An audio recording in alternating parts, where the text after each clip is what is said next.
ने छोटे को दबाने की कोशिश, एक राज्य ने दूसरे राज्य पर, एक देश ने दूसरे देश पर साम्राज्यवाद को फैलाने का प्रयास किया। इनको खत्म कर दो और अपना उपभोग करो, इनको गुलाम बना लो और अपने आप को चलाओ। भारत देश ने कभी भी किसी भी देश पर कभी हमला नहीं किया। हम सबकी सुख की कामना करते रहे। ये वसुधैव कुटुंबकम भारत है। हमने आत्मरक्षा जरूर की, हमें आत्मरक्षा करनी है। किसी गलत व्यक्ति की गलत निगाहें हमारे देश पर पड़ी, ये संभव नहीं है, ये नहीं होगा। लेकिन हमने अगर जीता तो हमने विचार से जीता। हमने अगर जीता तो उसमें प्यार दिखा करके जीता। और क्या जीता? विचार को जीता। कभी उनके ऊपर आधिपत्य नहीं किया, कभी उनकी सॉवरेंटी को अधिकार में उसमें नहीं लिया। हमारा विचार है, उस विचार से आप संबंध रखते हैं तो आप जुड़ जाइए। अगर गौतम बुद्ध भी गए इतने देशों में और बौद्ध धर्म फैलाया तो उन्होंने विचार से जीता, कोई वहां सरकार नहीं चलाई।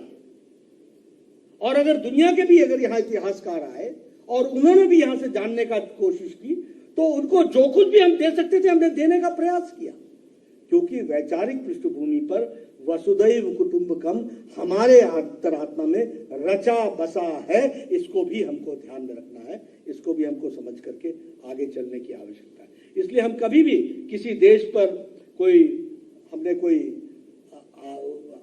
आधिपत्य करने की कोशिश की हो, ऐसा कभी नहीं है।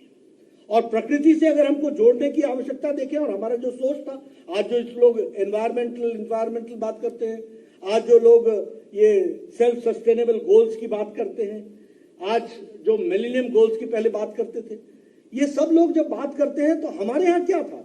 हमारे यहाँ पहला संपर्क व्यक्ति का मां से होना, बाद में धरती मां से होना, फिर गंगा मां से होना, फिर भारत मां से होना। यानी हमने अपनी उत्पत्ति को मां के साथ जोड़ करके देखा। वो धरती, वो गंगा, वो हमारी संस्कृति, उसके साथ अपने आप को जोड़ करके देखा।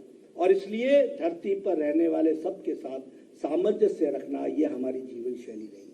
हमने कभी भी एक्सप्लॉयटेशन के विषय को लेकर के पाश्चात्य जगत की तरह हमने आगे बढ़ने का प्रयास नहीं किया है।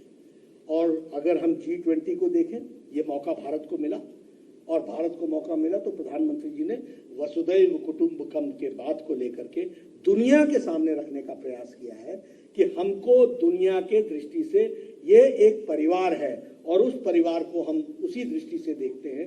यह